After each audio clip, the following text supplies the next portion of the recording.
Thanks for joining us today on the Fuel Growth Podcast. What is the right growth equation for your company? Is it pipeline, Brand, products, customers, employees? Join us as we interview CEOs, entrepreneurs, and seasoned executives to explore what it takes to propel your business into growth. James Norwood is joining us today. James has more than 3 decades of experience in enterprise software with a background in product strategy and development, sales and marketing, brand creation and differentiation, all culminating in a detailed understanding of driving growth in the software industry. He currently serves on multiple boards and is the Chief Strategy Officer at isolved HCM, where he was also previously the Chief Marketing Officer. Welcome to the show, James. Thanks for having me, Clint. Glad to be here. James, we're happy to have you with us today. And thank you, Lizzie. So, James, we're in season 2 of the Fuel Growth Podcast. And in this season, we set out to unpack 3 different approaches to growth: product-led growth, marketing-led growth, and sales-led growth. We have you here with us today to really describe your insights to marketing-led growth, which is a topic that certainly executives with a non-marketing background will want to tune in for. Before we jump into that topic, though, James, can we get to know you first? Can you give us a brief overview of your career? What has led you to running multiple marketing organizations? Yeah, sure. Like Clint dated me there with saying I have more than 3 decades. She said, so it is more than 30 years in enterprise software. But I think one of the things which is kind of nice about that is I've been in product, I've been in sales, and I've been in marketing. I haven't always been a marketing leader. That's kind of my more recent, let's put it, the last decade. And that gives you, I think, a much more rounded approach to how you think about marketing growth. If you have spent time looking at how product makes a difference and how sales makes a difference. So I've been very fortunate in my career. I've been in enterprise resource planning, customer relationship management, human capital management, marketing automation software, e-commerce software, pretty much the gamut of enterprise software over the years. And yeah, that put me in hopefully a good position to help companies grow. So I have to ask, which one have you enjoyed the most? Product, marketing, sales, any particular industry? I thought you were talking about companies, but no, look, same as the companies I've been in, they all have the good and the bad side to them. I would describe myself less as a pure marketer and more as a sort of product marketer, product strategist. That's what I love the most. Pricing, packaging, differentiation. So whenever I can get my teeth into that area, I'm always happiest. Well, let's get to know the James Norwood, the person behind that corporate persona. So you're an Englishman who lives in the United States, which means you must have opinions on football, right? Depends which football you're talking about. Well, there you go. I like all football. What do you think of American Major League Soccer versus the English Football League? Who's your favorite team? Well, it's my team that I've had all my life back home in the United Kingdom is called Brentford. Not many people have heard of them because they were out of the top flight for over 70 years and only came back last season to the Premier League. So they're a little bit of an unknown, but they just need a TV show like Wrexham, right? Or Ted Lasso. Well, if you want to waste a lot of money, buy a soccer team, that's for sure. No one ever makes money doing that. Although my club, Brentford, actually has managed to go from the 4th tier of English football up to the Premier League and do it profitably by finding junior players and developing them and then selling them on. So they've actually created a very sustainable model. But to your original question, and if you'll excuse the pun, I don't think MLS is in the same league as English soccer. I'd actually say that the Women's National Soccer League in the US is a more exciting thing for me to watch. It happened to be a client of mine at isolved. They run their human resources and payroll on our software, but they've been growing exponentially in terms of interest in women's soccer. And I think they average now around 10,000 attendance versus just over 20 for MLS, and the highest attendance over 30 versus 50. And they've done that from small beginnings with less funding in shorter times. I'm excited that they're getting paid the same amount at the national level. It's about time. About time. Yep, I agree with that. Let's get back to business. As a marketing leader by trade, James, you're well versed in how to lead through marketing specific strategies. Talked about it already. But before we talk about what those strategies look like to you, could you paint a picture of what marketing-led growth is? This anything-led growth topic is different by every single person that we talk with. So I think having an understanding of where that sits with you and your mindset of what marketing-led growth means to you would be helpful for our listeners. Yeah, that's a tough question for me to answer, to be honest, because I'm not sure I know what the answer is. But it really depends very much on the company and its go-to-market model in terms of how that works. I think there's a place in all companies for sales-led growth and product-led growth and marketing-led growth and combinations. And in many cases in the software industry, there's also channel growth as well. But I think marketing, when you look at the marketing side, it's when you've created an engine that is providing enough pipeline to feed and grow the organization. And it requires a mindset of thinking about pipeline, thinking about actual opportunities as opposed to just lead generation. And I find a lot in many companies, it's changing, but in many companies, marketing organizations think in terms of lead generation, which is an irrelevance in my mind. All that matters is opportunities in the hands of sellers. And until you've provided enough to keep them busy, they're always going to try and supplement through their own efforts or through other aspects. So I don't know if I'm answering the question. I think it's always a combination of all of those things in any organization, certainly what I've been involved in technology. But once you get that marketing engine really moving and it's growing and developing nicely, then the business can start to rely on it a little bit more. And that's great. But it depends on the business and the industry. And I give you an example in isolved's world. Marketing's very, very important to us. But at the same time, so much of our business comes through circles of influence that salespeople develop over many years within region, create a lot of trust with brokers and local accountants and things like that. And you'll never take that away from our industry. It's always going to be there.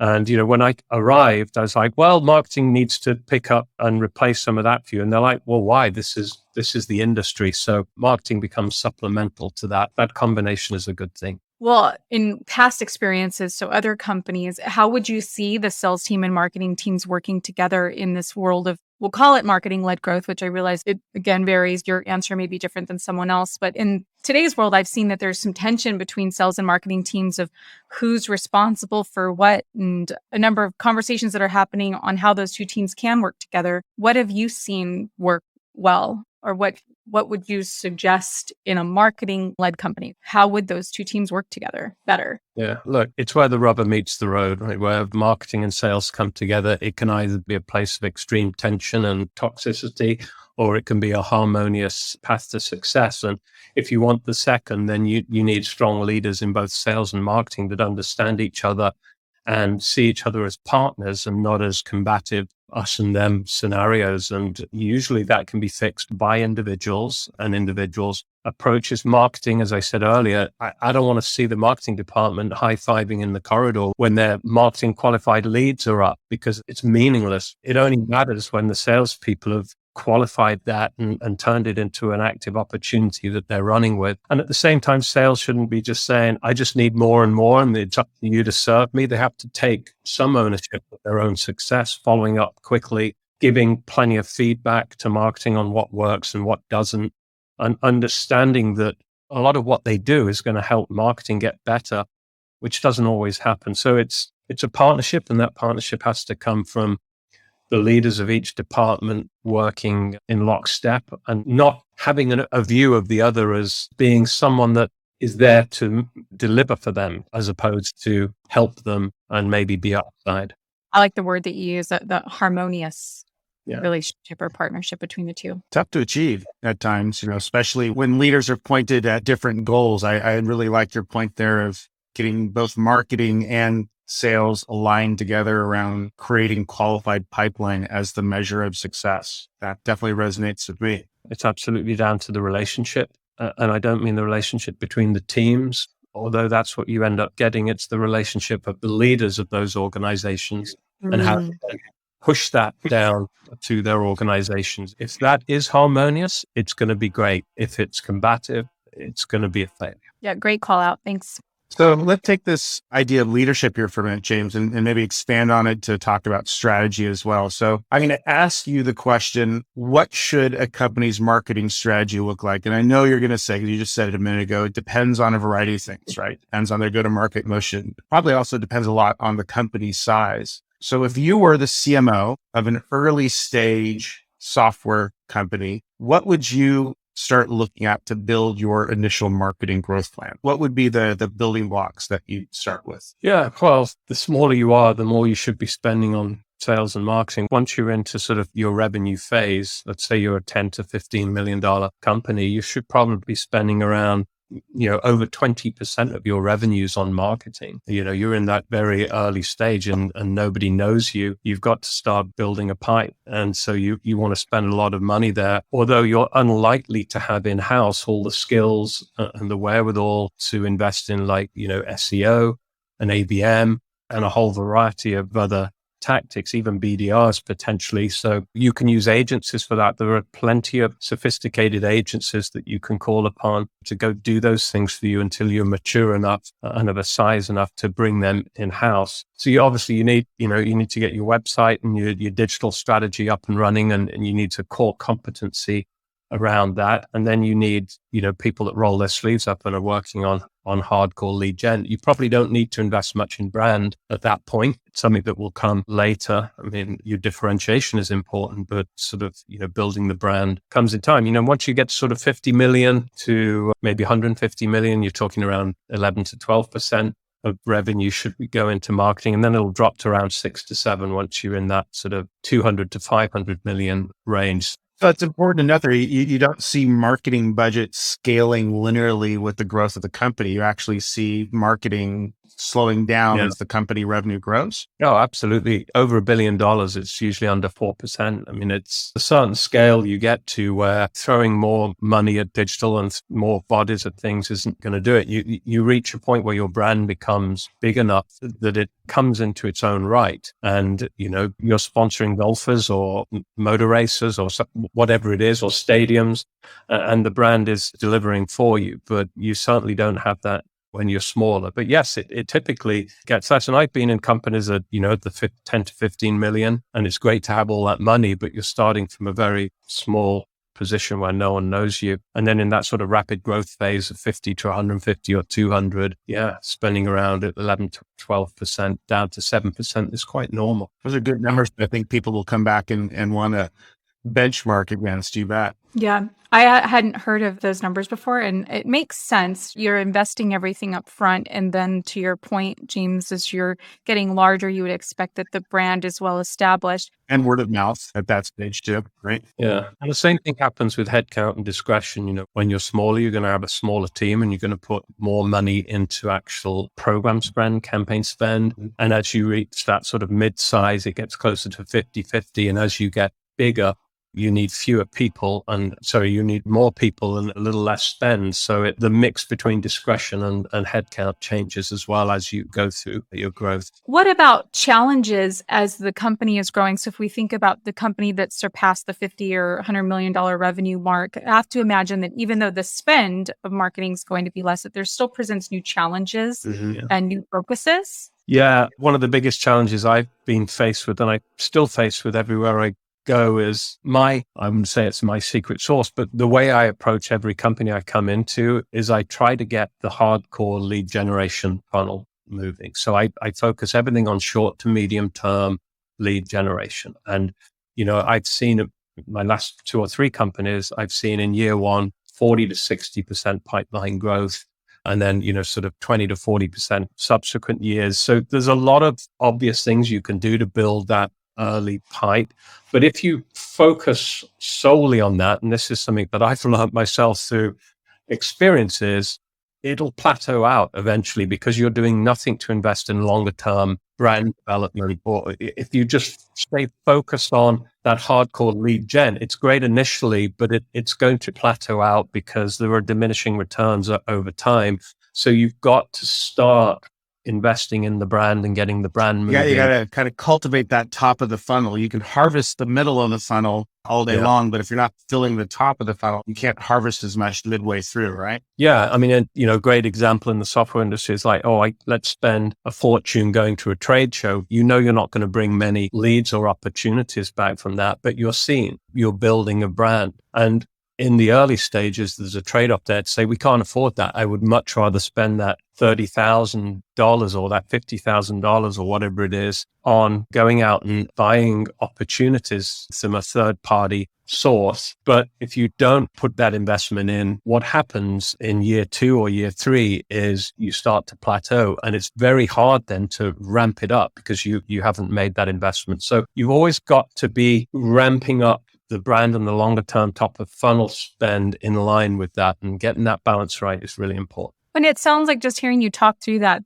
building a standout brand is something that a marketing department maybe should purposefully assign budget to, if I'm hearing what you're saying, James. Yeah. Well, building longer term pipe, which comes from brand recognition, comes from customer advocacy, customer success, reputation in the market, people knowing who you are, word of mouth, all of that stuff does have to be invested in and propagated and built. You can't focus entirely on just short-term pipe generation. Now, there are reasons for doing that, certainly in early days in different market conditions and environments. But yeah, there's absolutely a reason to also look to the future, or your pipeline growth will stall. Yeah. You make me think of planting a field analogy, right? Everybody wants to be harvesting the corn, but if you're not planting the seeds, you won't get to the corn. And if you're not watering the seeds, you won't have the corn. So you kind of have to be continuously investing into that future to fill the top of the funnel with new things to harvest in the future. I like that analogy. I'm down for going a little overboard with my analogy. So It was a good one, Clint. there you go.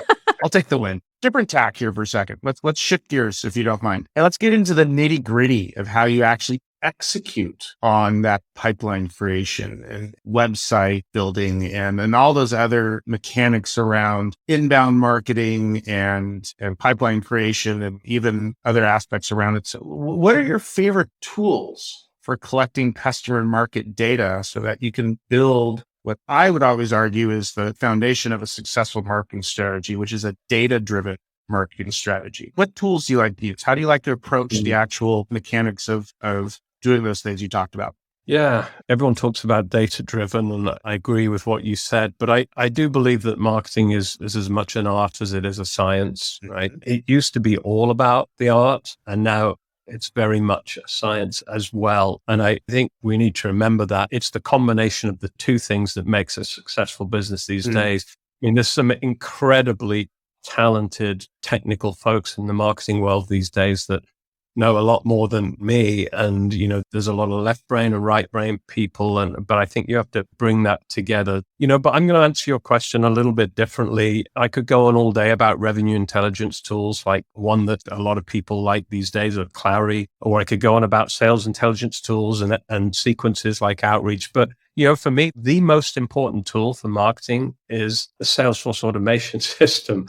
And I'm not talking marketing automation now. I'm talking Salesforce automation. That part of a CRM system cannot be understated how important it is to have an accurate and complete CRM system from a sales perspective, opportunity management that's rigorous, win-loss data that's complete, industry data that helps you understand your ICP and company size data, having that all accurate. And it really annoys me when salespeople's hygiene is not where it needs to be. Because for a marketing team to be successful, they need 100% accurate Salesforce automation system. We run our business on analyzing the pipeline, forecasting what sales are likely to be based on historical sales activity. I spend my entire life analyzing CRM in a way that you would expect a sales leader to do. And I'm a marketing leader. I spend my time doing that, and I build my marketing budgets and my plans around what's going on in there. So if it's not complete and accurate and up to date, I'm making bad assumptions on my budgeting and my planning,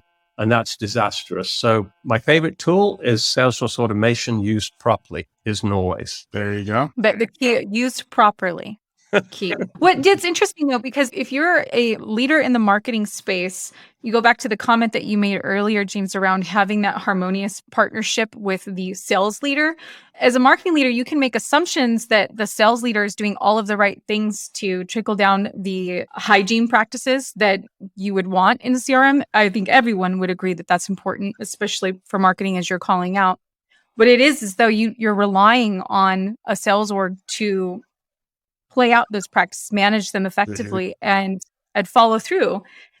Do you in marketing play a part in monitoring that, making sure the data is accurate, or is it purely I'm relying on this dear sales team and let's hope it's accurate, because it's not, there's going to be an impact? Yes. So the answer is yes. And yes, I'm absolutely reliant, and as is the marketing team, absolutely reliant on what's in there. And yes, we take some ownership of making sure it's up to date. I have regular calls with the sales team and the sales management to explain. If we don't have accurate data, again, we may have our budget cut if we can't show that we're getting a return from a spend in a certain area because the attribution was wrong, because sales didn't do their part of it, right? You have to explain to them what this means is us understanding win-loss more accurately because you took the time to do it properly, not just select the first name in the list because you didn't care.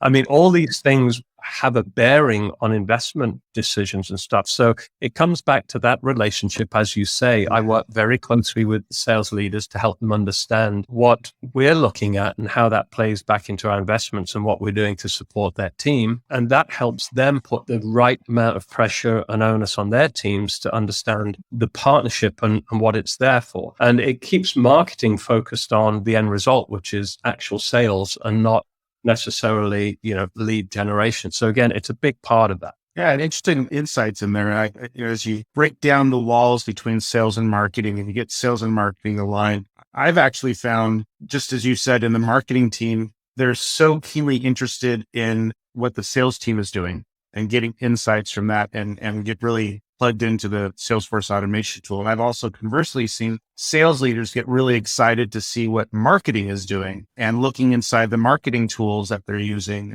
For instance, at our company, we use Triblio to unpack what people are, and Lead Forensics both to unpack what people are doing on the website. And I would say our sales leaders are probably more frequent users of Triblio and Lead Forensics than our marketing team is. So there's almost an aspect of wanting to be able to look over the wall and practically get rid of the wall and say, hey, what are you guys doing over there? And maybe those insights can help me do my job better. Yeah, absolutely. So that's the science part of it. A lot of the tools that have been developed these days support sales and marketing. And it is sales and marketing. It's together. And so, yes, they do. I mean, historically, sales always wanted to know what marketing was doing, and they had their ideas and stuff in a way that, almost like they didn't trust them and they thought they were better at a discipline that they weren't trained in. Whereas marketing spends very little time trying to tell sales how to go run a sales process, right? They trust them to know what they're doing. But this is more about the two teams coming together to ensure that the data that both organizations input and use is complete and accurate so that they can service and support each other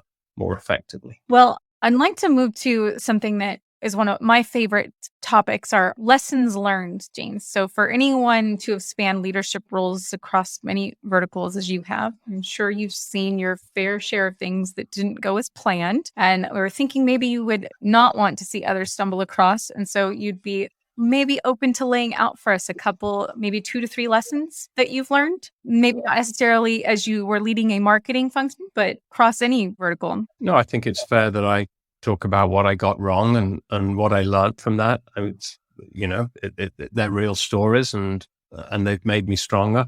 One of the things is about brand and naming, which is very important. I was in a company where we had brand recognition and equity in our company name, and we changed it to a new name that was an invented name that no one knew. It took 5 years for the company to rebuild its brand equity. 5 years. It was a mistake. And, oftentimes when companies acquire or merge with other companies, they think this is a good time to, so no one's a winner or a loser to come up with a new name or to get rid of a name that's dated or something like that. But if you've got brand equity in it, it's something you need to think twice about and not play with, unless the company you're acquiring has a brand that is stronger than yours and you want to go to that. And I've seen that, but even that probably comes with a year of turmoil.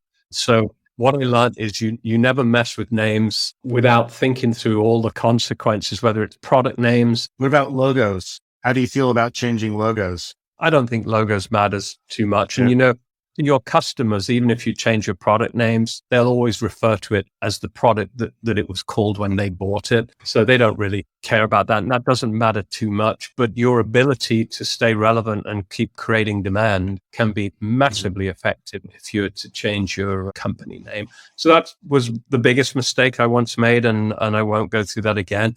Another one for you is when you do go through acquisitions, when you do acquire companies, is never to just assume that people in the company you've acquired and the roles and the titles they have are the same as they are in your company, right? And this is a mistake I made once and lost some people, some very good people because of it. But in the company I was in, people under a certain title were, I won't say they weren't important, but they certainly weren't strategic or anything. And when we acquired this other company, I just assumed that the people with the same title had the same role, but they had completely different roles, very strategic roles. And rather than getting to understand that, I just made some assumptions, and that was bad. So always, in M&A is to look at people and individuals and learn what they do and what they're responsible for, and never just take their title as a guideline based on what you've learned to this point. Might seem obvious, but no, I would actually, it's not obvious at all. I think it's an excellent tip for anyone that's exploring that, because if you're going to be acquiring a business, it would be helpful to know you've got this person in this seat with this title. What are their actual responsibilities and what's their level of skills? I don't know that that's a realistic ask of businesses that you're acquiring, but I feel like it would be in the process. Yeah, different companies use the same title to mean very different things. So it's something worth thinking about. The third thing, we've already talked about it, is making sure you're investing in longer term brand as well as that short term pipeline generation. As I said, I made that mistake in the past, and then it's very hard to catch up once your pipe plateaus. You can't suddenly build brand. That's the issue. Once that short term pipe plateaus, because everything you're doing, just throwing more money at ad spend's not going to change that. You've got out of it everything you can. You can't then suddenly ramp up the brand machine, because brand development takes time. So that's something you've got to be very careful. It's a great point. Excellent lesson. Thank you for being so humble enough to share your experience and your mistakes. We all make them. It's how we grow. Well, I got to say, James, thank you so much for joining us today. Really great learning more from you on the marketing front. Before we end this episode, can you tell our listeners where can they find you and learn more about you? Well, they can find me at isolved. I'm not on much social media anymore, just LinkedIn really, which is where most of business goes on. So they can find me on LinkedIn if they don't find me at isolved. And I try to be as engaged there as possible, because it's where a lot of our customers and prospective customers spend their time. I think we hear that answer from every one of our guests. So outstanding. LinkedIn is the place to go. Well, James, again, thank you so much. We appreciate your insights. We appreciate your time. Appreciate you. Thank you very much for joining us here on the Fuel of Growth podcast.